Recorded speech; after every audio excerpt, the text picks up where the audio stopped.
ब्रादरान मिल्लत इस्लामी अस्सलामु अलैकुम व रहमतुल्लाहि व बरकातुहू। अल्हम्दुलिल्लाहि व कफ़ा व सलामुन अला हबीबिहिल मुस्तफ़ा अम्मा बअद फ़अऊज़ु बिल्लाहि मिनश शैतानिर रजीम बिस्मिल्लाहिर रहमानिर रहीम। वलन तरदा अन्कल यहूद वलन नसारा हत्ता तत्तबिअ मिल्लतहुम इला आखिरि हाज़िहिल आया। सदक़ल्लाहु मौलानल अज़ीम। बारगाह रिसालत मुआद सल्लल्लाहु अलैहि वसल्लम में दुरूद पाक का हदिया पेश करें। अल्लाहुम्मा सल्लि अला सय्यिदिना व मौलाना मुहम्मद मअदनिल जूदि वल करम व आलिहि व अस्हाबिहिल किराम व इब्निहिल करीम व बारिक व सल्लिम सलातन दाइमतन सरमदन अबदा। कुरान अज़ीम में अल्लाह ताला यूँ इरशाद फरमाता है, यहूद और नसारा तुमसे हरगिज़ राज़ी नहीं होंगे। और कुरान ने जो कहा है वो हक़ है। यहूदी और ईसाई तुमसे कभी भी राज़ी नहीं हो सकते, हत्ता तत्तबिअ मिल्लतहुम, जब तक कि तुम उनके दीन में दाखिल ना हो जाओ। कुछ लोग दूसरों की रज़ा के लिए, दूसरों की खुशी हासिल करने के लिए अपने आप को बदल लेते हैं। लेकिन आप क्या समझते हो कि तुम्हारी जी हुजूरी करने से कोई कौम राज़ी हो जाएगी? कुरान कहता है वो राज़ी नहीं होंगे। आज के इन हालात पर मैं आपसे एक बात कहना चाहता हूँ। अल्लाह तबारक व तआला ने कुरान अज़ीम में जो फरमाया वो हमारे लिए बहुत बेहतरीन गाइडलाइंस हैं। उसको सामने रख कर के ही अपनी ज़िंदगी के फ़ैसले लेने चाहिए। हालात जो पूरी दुनिया के चल रहे हैं, मुसलसल आप देखते होंगे, वक्त की सुपर पावर कहलाने वाला अमेरिका किस तरह बार बार धोखा देता है वो सबको पता है। सुबह एक स्टेटमेंट है, शाम में एक स्टेटमेंट है, जो बोला उस पर कोई कानून नहीं। और उनको बोलने वाली भी दुनिया खामोश है, क्योंकि बड़े लोग जुर्म करते हैं तो लगता है ये फैशन है, और छोटा आदमी थोड़ा सा फिसल भी जाए तो बहुत बड़ा गुनाह लगता है। बड़ी ताकतें जो कुछ करती हैं दुनिया उसको फैशन समझती है। वो अगर नंगे नाचे तो फैशन है, और अगर वो बगैर कपड़े के भी आए तो फैशन है। वजह यह है कि वो बड़े लोग हैं, पैसे वाले लोग हैं। हमारे एक साथी थे, वो कहते थे कि बड़े घर में, पीर साहब के घर में कोई पागल बच्चा भी पैदा हो तो उसको मजजूब कहते हैं। राल टपक रही हो, कुछ भी हो, क्योंकि बड़े घर का है। और छोटे घर का बच्चा थोड़ा इधर उधर फिसल भी जाए तो कहते हैं पागल हो गया है। तो ये दुनिया का मिजाज बना हुआ है। बड़ी ताकतों के असर पर लोग खामोश रहते हैं। आज आपके सामने मैं यही अर्ज करना चाहता हूं कि दुनिया की ताकतें अवाम पर बहुत असर करती हैं, बहुत ज़्यादा असर करती हैं। आप ये सोचते होंगे जब इलेक्शन आते हैं, फैसले होते हैं, अरे उससे हमारा क्या लेना देना, हम राजनीति में नहीं हैं, हम पॉलिटिक्स में नहीं हैं, हम सियासत में नहीं हैं। आप ये समझ करके बैठते होंगे। लेकिन मेरे अजीज़ों, हमारी ज़िंदगी पर सबसे ज़्यादा असर करने वाली कोई चीज़ है तो वो सियासत है, वो पॉलिटिक्स है। आप चाहो या ना चाहो इस खेल का आप हिस्सा बनी जाओगे। कल को जो ताकत इलेक्टेड होकर बैठती है, अरे मियाँ वो हमारे जिंदगियों के रोजमर्रे के फैसले लिया करती है। आप समझ करके चलो।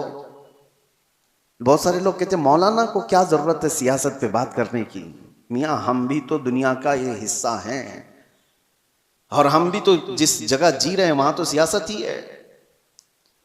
कल को फैसला कायम कर लिया जाएगा कि आपको सुबह इतने बजे उठना है, इतने बजे सोना है, पार्लियामेंट में फैसला हो चुका है, तो हमारी जिंदगी पर असर करेगा कि नहीं करेगा?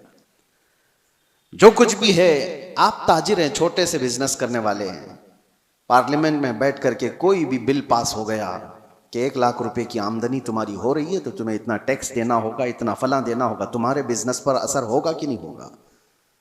तुम छोटे ही आदमी हो, लेकिन सियासत का असर पूरे कौम के ऊपर हमेशा हुआ करता है। आप हिस्सा नहीं हैं, आप इलेक्शन लड़ते भी नहीं हैं, वोट देते भी नहीं हैं, दूर रहते हैं। लेकिन मैं आपको बताता हूँ, आपका बच्चा होगा, आप स्कूल भेजेंगे कि नहीं भेजेंगे?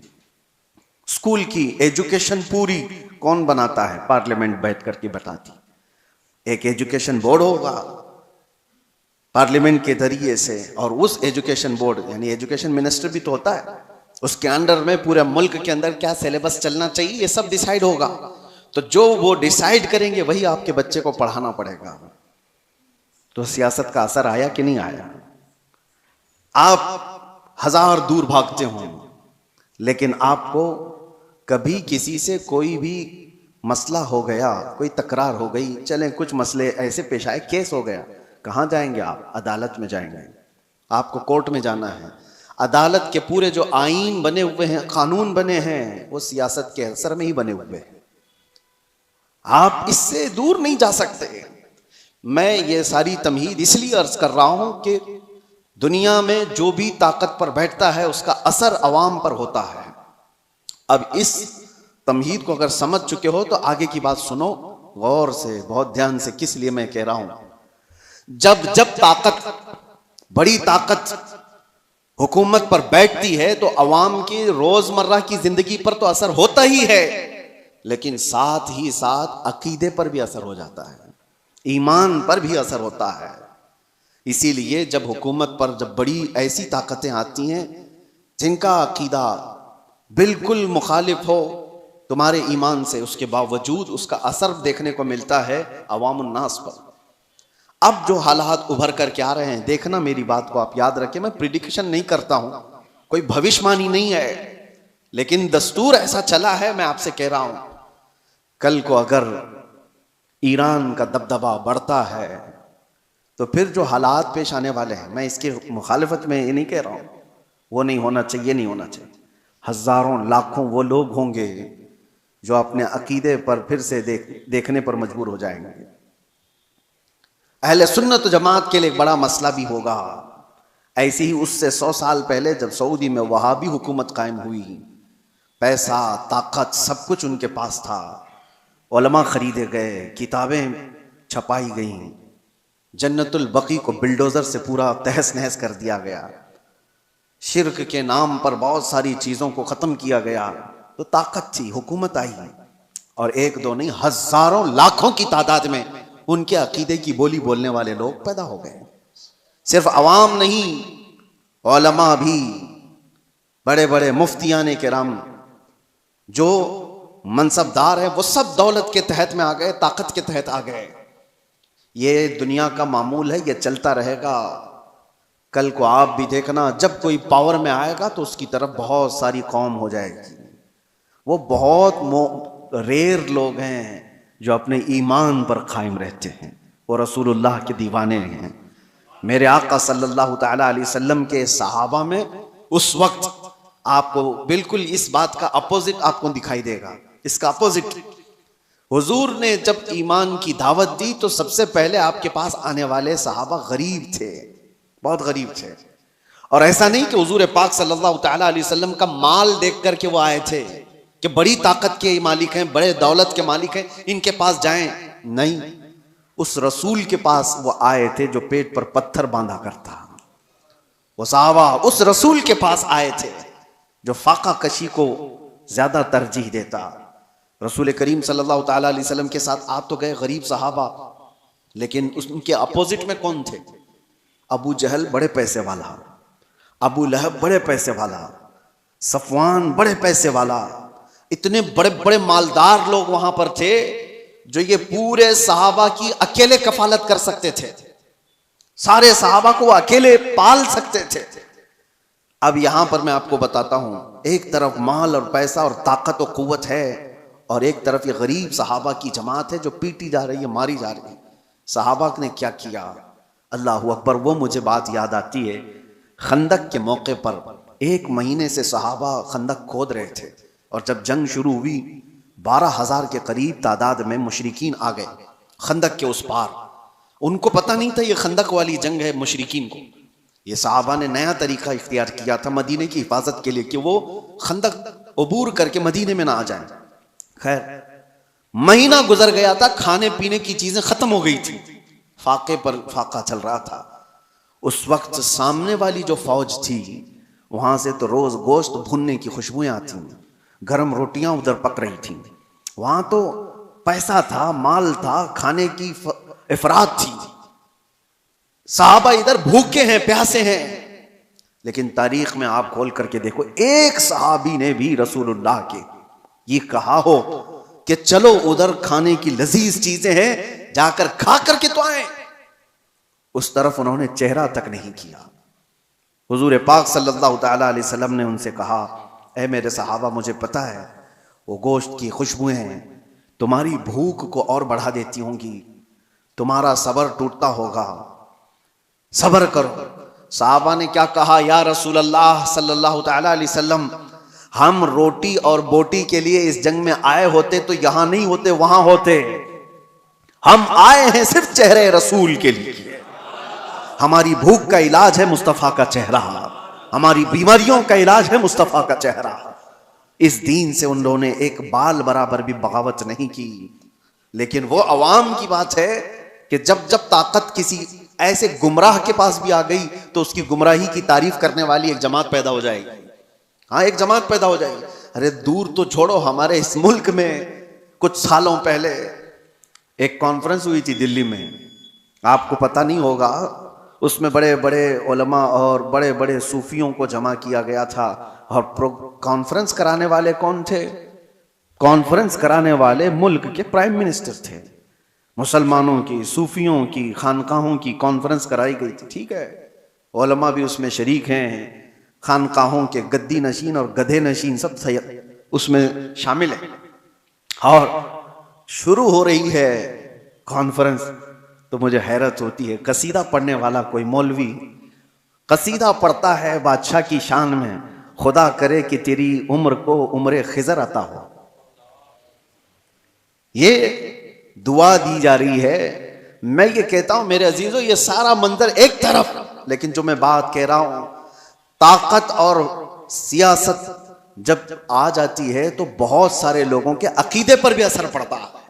उस वक्त अपना अकीदा बचाना ये बहुत बड़ा चैलेंज होता है। आप क्या समझते हो, ये जो फिरके पैदा हुए दीन में, ये ताकत के असर से पैदा हुए हैं। जब सियासत पर, हुकूमत पर कोई गुमराह बैठ जाता है तो वो अपना अकीदा सब पर थोपने की कोशिश करता है।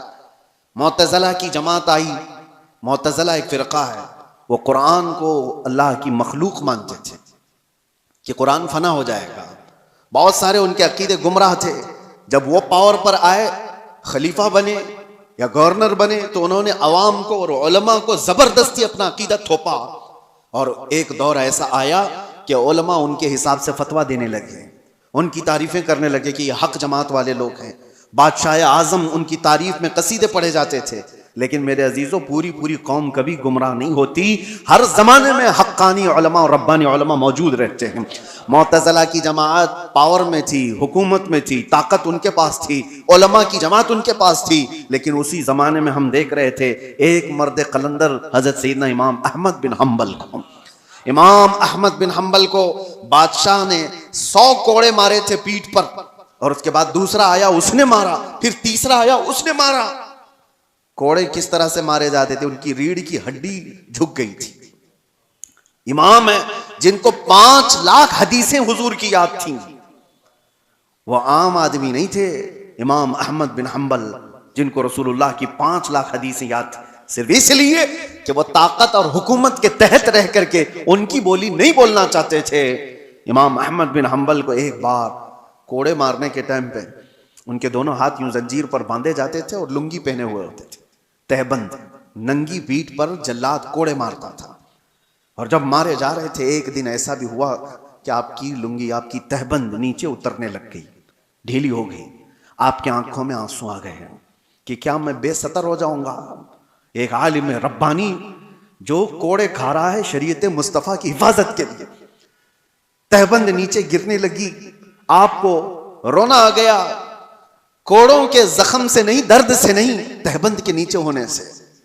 अचानक देखा गया 2 हाथ गैब से आए और उनकी तहबंद को कस के बांध दी। और जो आपकी आंखों में आंसू थे, अचानक आप मुस्कुराने लगे। जल्लाद पूछता है कि हुआ क्या? तुम तो अभी रो रहे थे और अभी हंसने लग गए हो। उसने अपने हाथ छोड़ दिए।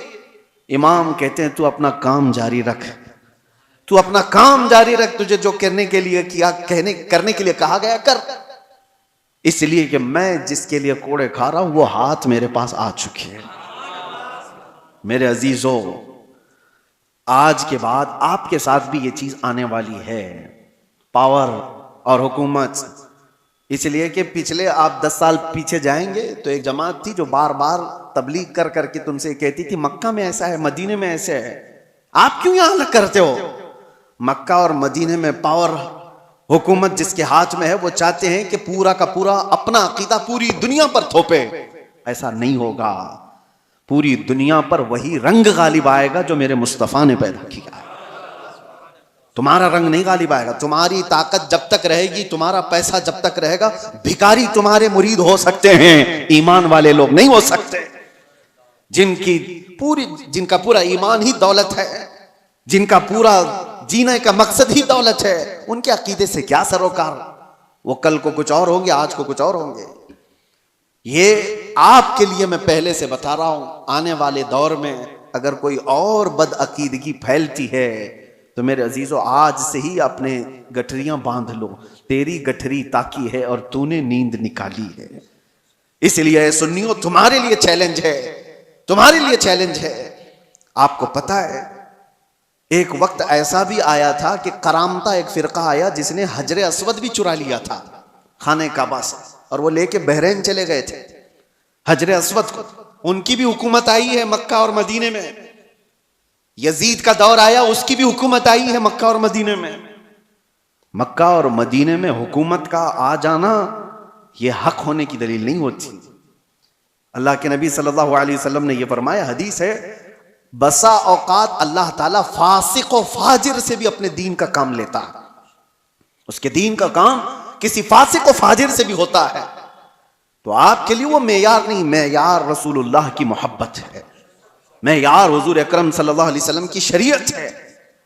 अगर कभी कोई ऐसे ढकोसले लोग आए, जैसे यहां बादशाहों के दौर में भी ऐसी चीजें आई हैं, हिंदुस्तान पर जब मुसलमान बादशाह आए और कई बादशाहों ने दीन को अव्वल प्रायोरिटी रखा, और कुछ तो बेदीन थे, कुछ उनका लेना देना ही नहीं था, कुछ वो थे जो दीन बदलने पर तुले हुए थे। जैसे अकबर का नाम आता है, अकबर बादशाह के मुतालिक सुना होगा आपने, जलालुद्दीन अकबर उसको कहा जाता था। इसकी हुकूमत लंबे समय तक चलने वाली है, तकरीबन 48 साल तक शायद हुकूमत किया। और जब आदमी को नशा चढ़ जाता है हुकूमत का, यहाँ 5 साल में ही चढ़ने लगता है, वो तो 48 साल का था। और ये तो इलेक्शन से आने वाले हैं, उनके हाथ तो इलेक्शन भी नहीं था, तो नशा तो और ज्यादा होगा। एक दौर ऐसा आया कि उसके आसपास के चमचों ने कहा कि ये दीन इस्लाम पुराना हो गया, 1000 साल हो गए हैं, अब एक नया दीन होना चाहिए, आपके हिसाब से आप बनाओ। कहा तुम लोग बनाओ, सारे लोग मिल करके। तो वहां के फजला खार जो थे वो सब तैयार हो गए, पैसे लेंगे और बनाएंगे। एक नया दीन बनाया गया। नया दीन क्या था? अजान की जगह सीप बजाई जाएगी। अजाने नहीं, सबको एक करना है, सारे लोग एक ही जगह पर इबादत करेंगे, और मस्जिद भी होगी और मिंबर पर मंदिर भी होगी, वहां पर मूर्ति भी रखी जाएगी और मस्जिद में नमाज भी होगी। ये दीन इलाही इसका नाम रखा गया। और हद ये है मेरे अजीजों, जो बात मैं कह रहा हूं, ताकत और सियासत का असर अवाम पर बहुत होता है। हजारों और लाखों की तादाद में लोग उसके दीन को मानने भी लग गए, शुरुआत हो गई। कितने मौलवी भी शुरू हो गए कि हाँ एक मॉडर्निज्म है, नयापन है, होना चाहिए, बादशाह ने कहा है तो सही है। लेकिन हमें ये बात कह रहा हूं ना, हर जमाने में गुमराह पूरे नहीं होते। हक्कानी उलमा हर जमाने में अल्लाह ताला रखता है। एक मर्द कलंदर अहमद फारूकी सरहिंदी मुजद्दिद अल्फसानी खड़े हुए और उन्होंने उसकी तरदीद की, और जगह जगह आपने अपने बयानों से इनकार किया कि दीन इलाही नहीं होगा, दीन मुस्तफा ही होगा। तुमने नाम रखा है दीन इलाही, ये अल्लाह का दीन नहीं है, ये बादशाह का बनाया हुआ दीन है। दीन वही है अल्लाह का जो मेरे नबी लेकर के आए थे।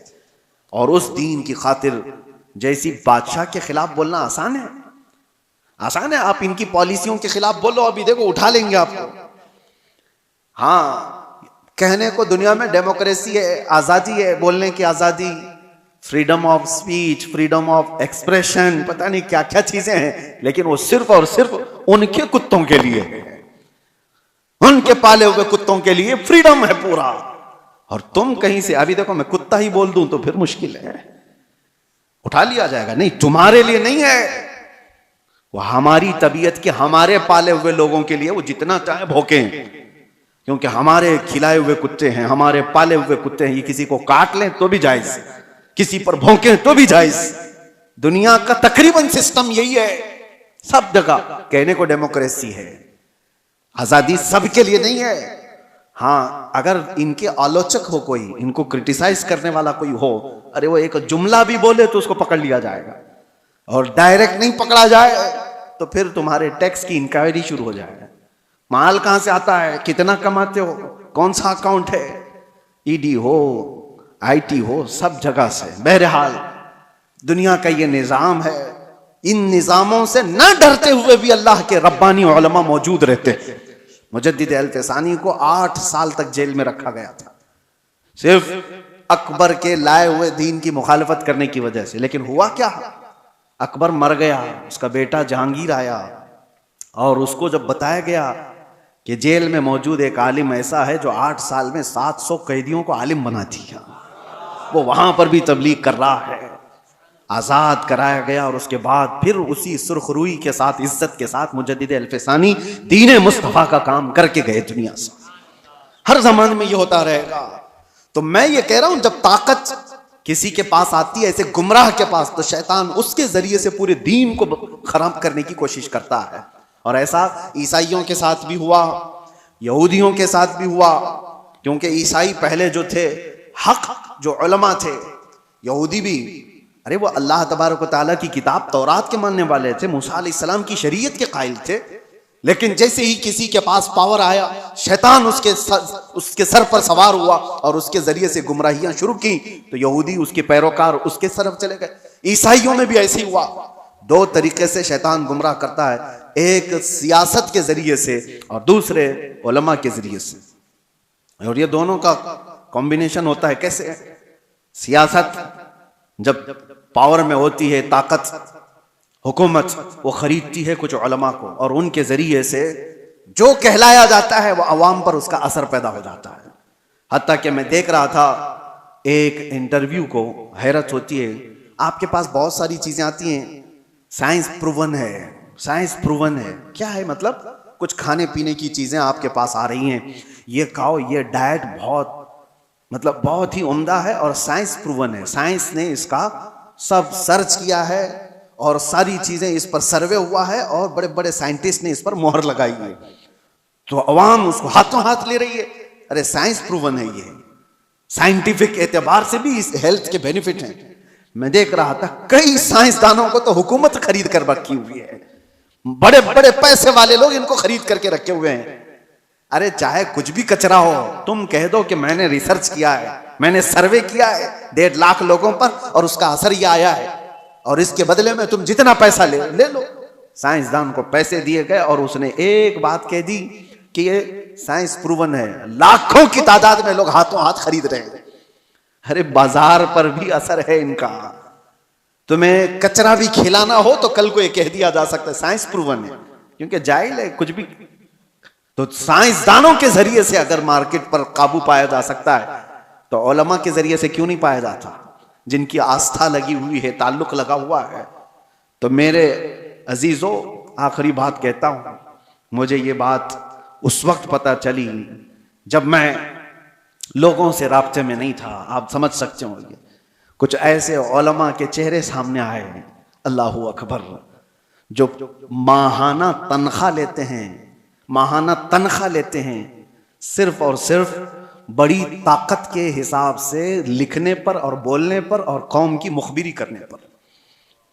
नामवर लोग हैं, पढ़े लिखे लोग हैं, तनख्वाह मिलती है, बड़े बड़े ताकतों से पैसे लेते हैं, और सामने हमारे चेहरे आए, जमीन के नीचे, पैरों के नीचे से जमीन खसक जाए कि ये तो इतने अच्छे चेहरे दिखे जाते हैं। हाँ, इसीलिए मेरे अजीजों कि इनके कलम से, इनकी जुबान से लोगों पर वही चीज डाली जाए जो हुकूमत चाहती है। आपको पता है इंदिरा गांधी के जमाने में नसबंदी करने का फैसला कर लिया गया था, पॉपुलेशन कंट्रोल करने के लिए, कि मर्दों को भी जो है ना नसबंदी करा दी जाए, यानी इनको बच्चे पैदा होने की सलाहियत खत्म कर दी जाए। लेकिन इसमें मेन मसला आता था तो मुसलमानों का। मुसलमानों के यहाँ हराम है, नहीं मानेंगे, तो क्या किया जाए? मुसलमान मानेंगे तो किसी हुकूमत की थोड़ी ना मानेंगे। या जितने भी डॉक्टर इनको बता दें ये फायदे है वो फायदे, तो भी नहीं मानेंगे। एक बड़ा तबका है जो अपने दीन पर कायम है, और दीन को मनवाने के लिए तो उलमा चाहिए।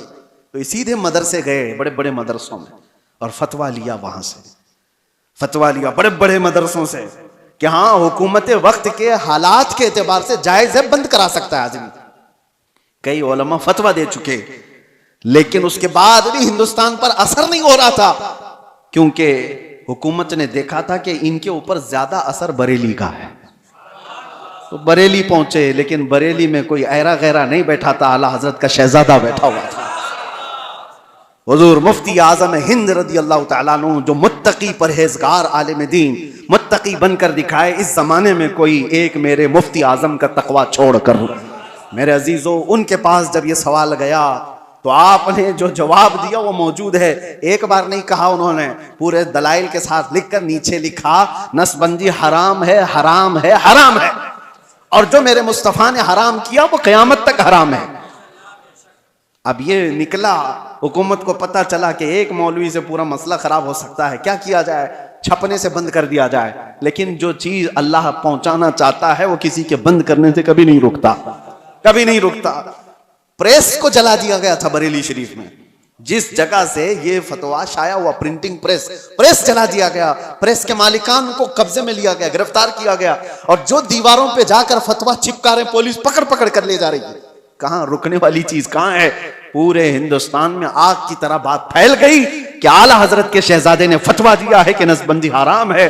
सब मिलकर के एक तरफा ऐलान किए, हम हुकूमत के इस फैसले को नहीं मानते, ये हमारे दीन का हिस्सा है। थोड़े दिन हुआ, मुसलमानों को तकलीफें आई, उलमा गिरफ्तार हुए, लेकिन चंद ही दिनों के बाद खबर आई कि लेडी तख्त से उतर गई, हुकूमत ही गिर गई। तो मेरे अजीजों, एक बात याद रखो, ताकत और पावर के जरिए से पूरी दुनिया पर असर कायम किया जाता है। आज अमेरिका की बोली बोलने वाले लोग भी बहुत सारे होंगे, वो जो कर रहा है वो सही है। इजराइल की बोली बोलने वाले लोग होंगे, क्योंकि थोड़ा सा उनके यहां से गोबर मिल जाएगा। हाँ, यहां पर भी बहुत सारे हुए हैं, बहुत सारे हैं। ये जो कर रहे हैं, मस्जिदें तोड़े, खानकाहें तोड़े, माबदें तोड़े, इससे कोई बात नहीं। लेकिन हैं तो अच्छे लोग हैं, उनकी जमात के भी कुछ हैं, टोपी भी पहनेंगे, दाढ़ी भी पहनेंगे। इनका वो ईमान है जो माल है। इसीलिए शेख मोहिउद्दीन इब्न अरबी की वो बात मुझे याद आती है। आप कुर्सी पर बैठे हुए थे, कुछ लोग आए मिलने के लिए, आपके सामने बैठे थे। आपने बयान करते करते अचानक कहा, तुम्हारा खुदा मेरे पैरों के नीचे रहता है। लोगों से इतना कहा तो लोग भड़क गए। इतने बड़े आलिम दीन, इतने बड़े सूफी, और कुफ्र का फतवा लगाकर निकल गए, ये तो काफिर हो गया। दो लोग बैठे रह गए। उन्होंने पूछा, हुजूर आपके ऊपर कोई चीज आ गई, आपने ऐसा जुमला क्यों कहा? खुदा पैरों के नीचे रहता है, ये तो बहुत बड़ा गिरा हुआ जुमला। आपने कहा, सबर। वो भी मुझे पूछ सकते थे, लेकिन वो इसलिए आए ही नहीं थे। मैं जानता हूं उन लोगों को, मैंने क्यों कहा वो बताता हूं। उसके बाद आपने अपने पैरों के नीचे से चटाई उठाई तो देखा सोने के, चांदी के सिक्के पड़े हुए थे। कहा, यही उनका खुदा है, वो इसकी इबादत करते हैं। मैंने ये नहीं कहा कि मेरा खुदा पैरों के नीचे है, मैंने कहा तुम्हारा खुदा मेरे पैरों के नीचे। ऐसी जमात हर जमाने में होगी जिनका खुदा माल है, जिनका खुदा पैसा है। कुरान में भी अल्लाह ने फरमाया, अराअयत मन इत्तखज़ इलाहहु हवा, ऐ रसूल क्या आपने नहीं देखा, कुछ वो लोग हैं जिन्होंने अपने ख्वाहिशात को अपना खुदा बनाया हुआ है।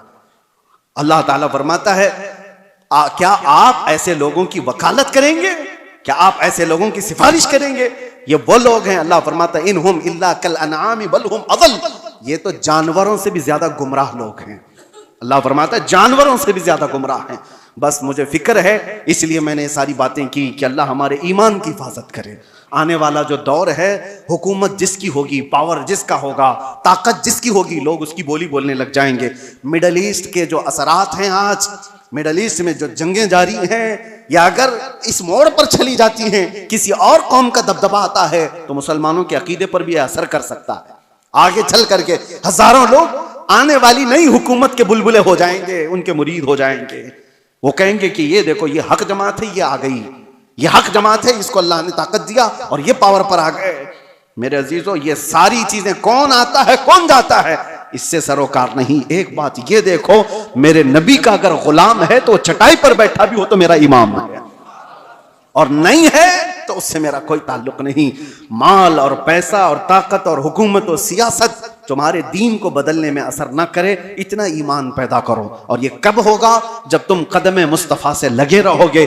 दुनिया की ताकतें आएंगी जाएंगी, तुम्हारा कुछ नहीं बिगाड़ेंगी। इसीलिए आला हज़रत फाजिल बरेलवी के इस बात पर अमल करके जाओ, इंशाअल्लाह हर जमाने में महफूज रहोगे। उन्हें जाना, उन्हें माना, ना रखा गैर से काम, लिल्लाहिल हम्द में दुनिया से मुसलमान गया। व आखिर दावाना अनिल हम्दुलिल्लाहि रब्बिल आलमीन। अस्सलामु अलैकुम।